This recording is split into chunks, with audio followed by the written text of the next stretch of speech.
Latest Facebook marketing strategies for local businesses. Latest Facebook marketing is designed with brands and businesses of all sizes and all niches. But you'd be surprised to know how local businesses can benefit from a well-run Facebook marketing campaign.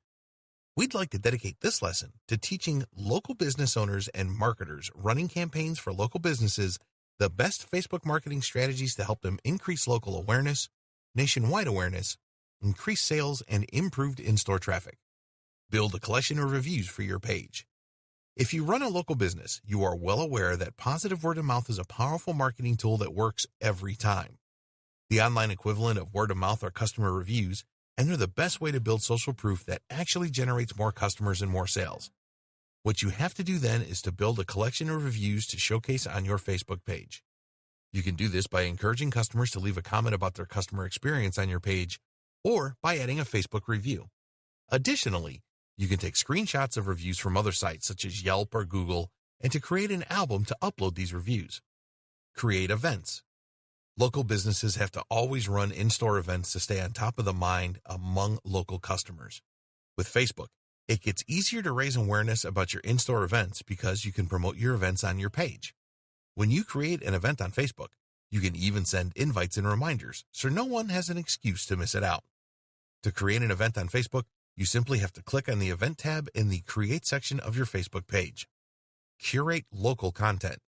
Building a presence for a local business on Facebook, or anywhere else online for that matter, can be brutally difficult because your audience is likely to be only the people that buy on your store or that get services from your business.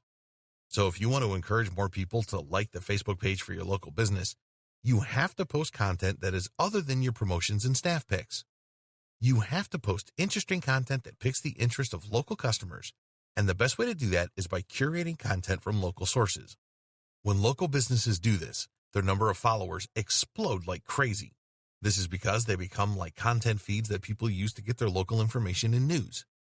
What you have to do then is to create a list of local content sources, such as local news websites, local job sites, websites for local artists and musicians, as well as websites for places of local interest such as museums, parks, concert venues, and movie theaters. Then, start curating content from them, such as announcements and news, to keep local users glued to your Facebook page. Mention other local businesses and events. Similarly, you can mention other local businesses and events in your publications. When you do this, you allow for cross-promotion, and your business will stay on top of the mind among local business owners, local companies, and local event planners. What you have to do is watch out for upcoming events and announcements from local businesses using your local content sources, and to mention them in your posts when you curate content related to them or promoting by themselves. Tag locations. A smart way to generate local traffic and to make your local business page more discoverable is by tagging locations in your proximity. This will help you because your posts will show on searches for these locations. The strategy here is simple. All you have to do is share information about places of interest near your store or business and within your state, such as parks, monuments, zoos, nature reserves, venues, restaurants, and historical locations. Share information during holidays related to those places or interesting facts and tag them. You're going to be surprised about how much traffic and engagement this strategy generates and about how it can help you to attract customers from afar, such as people visiting your town. Encourage in-store traffic. Lastly, you can encourage in-store visits by promoting offers such as price reductions and limited-time deals on your Facebook page. This strategy works better when you ask the user to show you proof when they visit your store, such as a print coupon.